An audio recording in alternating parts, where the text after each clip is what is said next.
ഈ മാല, ഈ വേഷം, ഇതിന്റെയൊക്കെ അർത്ഥം വിശദീകരിച്ചിട്ട് അകത്തേക്ക് കയറിയാ മതി എല്ലാവരും.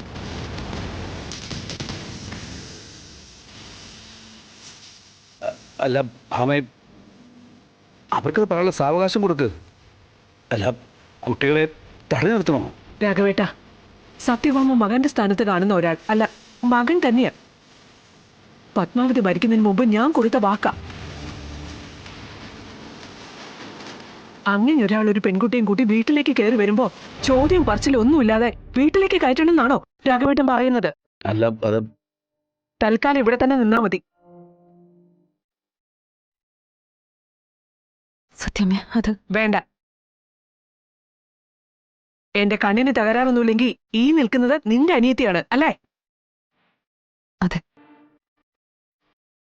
എങ്കിൽ വിഷ്ണു സംസാരിക്കട്ടെ.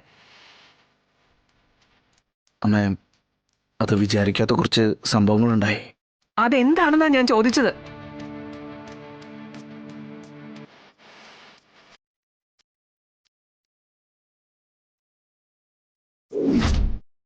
നിർത്ത്. എന്താ ഇത്?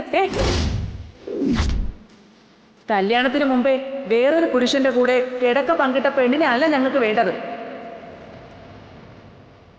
താൻ തന്നെ കെട്ടിക്കോളെ.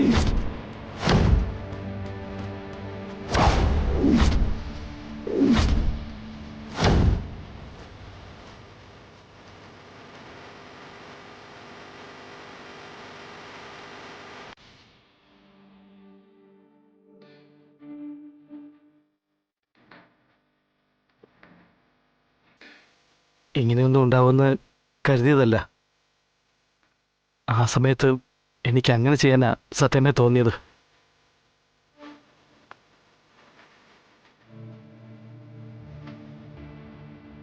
എന്ന് പറഞ്ഞ നിനക്ക് ഇവിടെ ഇഷ്ടമല്ല. നീ കാരണം ഒരു പെൺകുട്ടിയുടെ ജീവിതം നശിക്കുമല്ലോ എന്ന് ഓർത്ത് കല്യാണം കഴിച്ചതാണെന്ന് അർത്ഥം.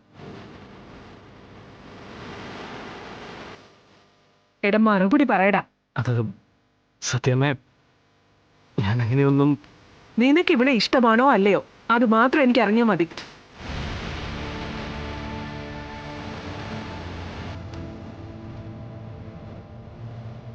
അത് ഇഷ്ടമാണ്.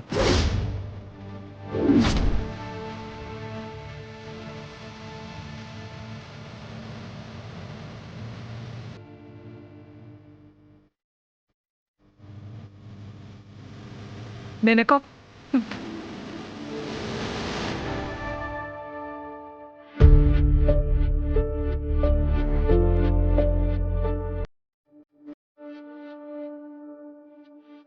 ക്ഷമ, പ്ലീസ്.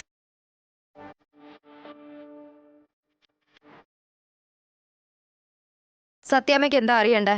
വിവാഹത്തിന് മുൻപ് നിനക്ക് രോഹിത്തിനെ ഇഷ്ടമായിരുന്നോ എന്ന്.